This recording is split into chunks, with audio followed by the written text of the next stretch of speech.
almost zero chance that she did anything that was wrong.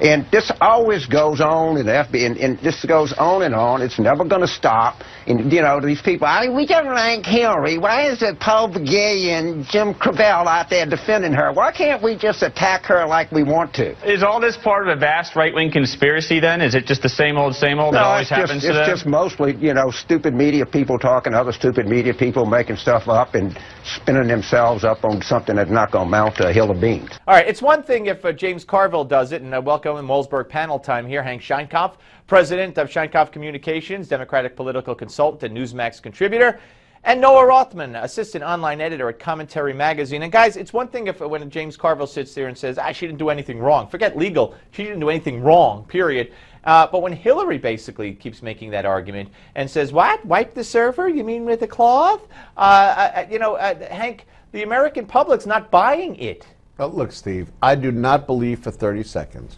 that Joe and Jim Average and who knows where in the Midwest are saying before they go to bed at night, did you hear about Hillary in the server? I mean, it's idiotic. What is problematic is the same kind of banging of her that goes on all the time. And it happens because, frankly, there's a 24-hour news cycle, and she's interesting. And in American politics, when you're interesting and you don't conform to poll-driven campaigns all the time, guess what? You get your brains banged out. Noah, she's under FBI and Justice Department investigation. Yeah. Last time I looked, they aren't Republicans or right-wingers or talk radio crazies, quote-unquote. No, the notion that the public is just generally unconcerned with the fact that somebody who might just be the next president of the United States is under federal investigation for possibly violating the law and most certainly jeopardizing national security. The presumption that that doesn't translate to the average American is incredibly condescending. It absolutely does. It does matter to the public. Her trust ratings are collapsing, commensurate with the amount of time she has to spend talking about this scandal. To say it has no political impact is simply wishful thinking. No, I don't think it's wishful thinking at all. I think that this is August of 2015, and the bell doesn't get sound. The gun doesn't go off to start the race until January, and I don't think people are paying attention. What they're hearing is a constant banging. This is like Whitewater. This is like the nonsense about all the people that served the Clinton White House.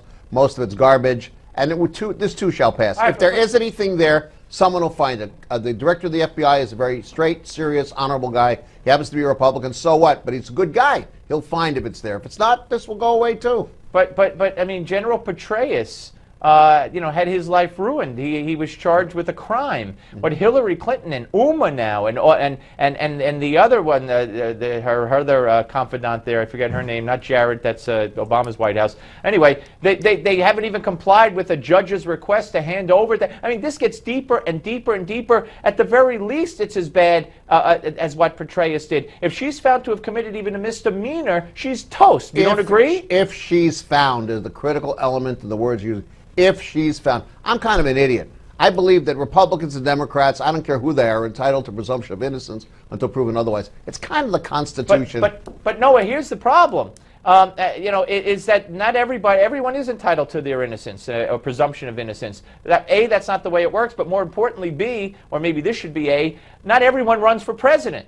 And when you're running for president and you're charged with this and your defense is nothing was marked classified, when you're in charge of deciding what's classified, and that's not a defense, according to a former Attorney General of the United States, Mike Mukasey, who spoke to me the other day, you got problems.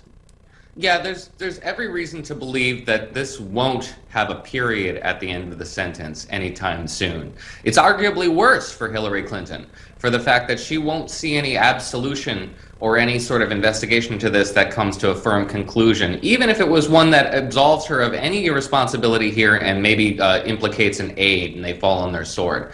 That's the sort of thing that would actually explicate her from this situation. But I don't think it's going to happen. I think that we're just going to have this cloud hanging over her until November 2016, and it will never really definitively go away. It will simply hang there. Hank, would you at least advise her, if that's the case, and for as long as this goes on, to stop saying it's a vast right-wing conspiracy, and, oh, you mean wipe it with a cloth? I don't think that she's used those words about this. Let me go back a moment. Mike Mukasey is one of the most honorable people I've met in public or private life, and he is to be listened to very carefully. Going forward, there's no conspiracy because there hasn't been a charge. There's no charge. Therefore, this is more of the same. What is it? A 24-hour news cycle. And when you're interesting in public life, because people aren't very interesting anymore thanks to publicly published polls, and polls generally, you get a lot of attention. There's nothing here yet, guys. You got to have some kind of finding. No one's been charged with anything. We didn't even get to say Anchor Baby. We'll have to save that for another time. Noah Rothman and Hank Sheinkopf, a great spirited debate. Thank you both very much.